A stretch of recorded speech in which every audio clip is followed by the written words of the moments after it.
I've had a bunch of people hit me up over on the Hardcore Fab channel to talk about this tool right here. So that's what we're going to do in today's video. We're going to talk about what it is, how to use it, and where you can get one. Welcome back for another Tips and Tools Tuesday with your host Anthony Bronner from Hardcore Fab. So this is a rivet fan spacer. It spans out like a fan, or you can just call it a rivet spacer. And its main goal in life is to be able to basically give you a marking point for marking out rivets. It's mostly used in the aerospace industry for doing like plane bodies where they have all the rivets in the body and you're trying to lay them all out. And it's a really handy tool. Let me go ahead and set you guys up here where you can see how it works, and I'll give you a quick demonstration. All right, I got an old drop here off the shear over there. Just found it on the floor, so it's kind of rough looking.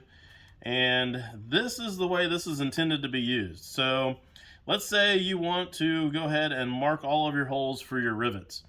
You can use this by just laying it out, and you can actually just kind of go out here end to end, and you can compress it down to where you got right there on each line. Now at this point you could go along here and you could start marking wherever you'd want to all along through there, and you would have equal spacing all the way throughout all of this. There's actually a little ruler thing on here. You can stretch this out to where you can space it out without having to measure certain ones. Let's see, so there's a 1 inch line right there, so now that's 1 inch in between each hole. There is another line right about here.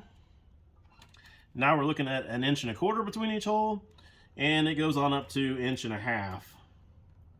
So now you're 1.5 inches between each hole.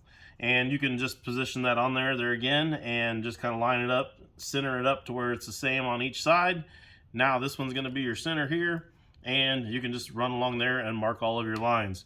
Pretty quick and reliable way to have all of your stuff be the same. You don't have to do any math. You don't have to have a tape measure. Should go without saying, if you do want to have a measurement on there, you can go ahead and measure in between and say you don't have the size on the ruler here that you're going for.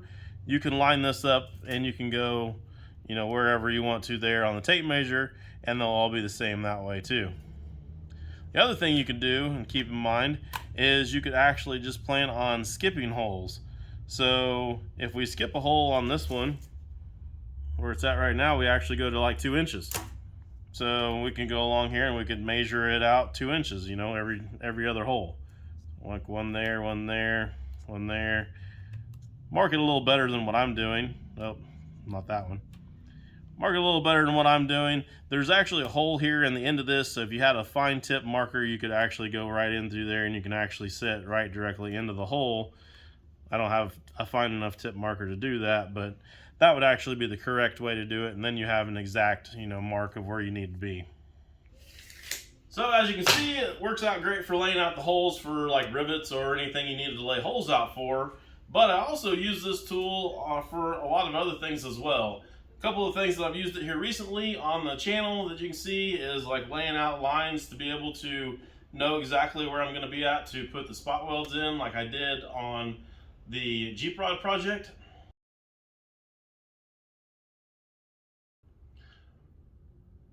I've also used this tool a bunch for laying out lines for stuff that I'm bead rolling, like I did on the door panels on Old Crow. Alright, so now that you guys have seen how handy this thing is, and you realize you need one in the shop, where are you going to find one at? Well, this particular one that I have here actually came from an aviation surplus store over in Wichita. Now, I know that's not going to be available to most of you guys because most of you probably don't live in Kansas. So I did go online, I did find you an example of what looks to be the exact same thing as this. This one doesn't have any name brands on it or anything, so I can't tell you 100% for sure, but it looks like it's the exact same thing on Amazon.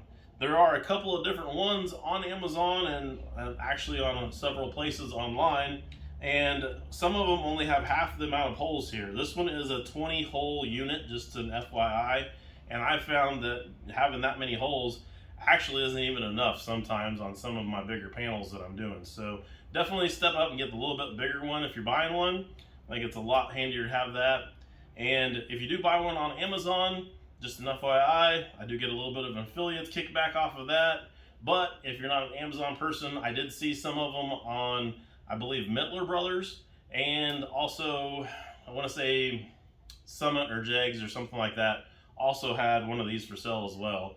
And if you're buying other stuff from either Mittler Brothers or one of those other places, you might be able to, you know, get this all mixed in with shipping, and it might be a little cheaper, but if you're paying shipping, it's probably cheaper on Amazon.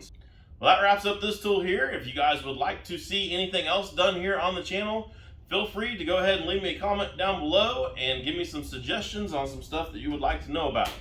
And if you'd also like to check out some more tips and tools Tuesdays, check out these videos over here and over here, because we've got some good information in those. And don't forget to subscribe and hit the bell beside the subscribe button so you get notifications of when our next video comes out.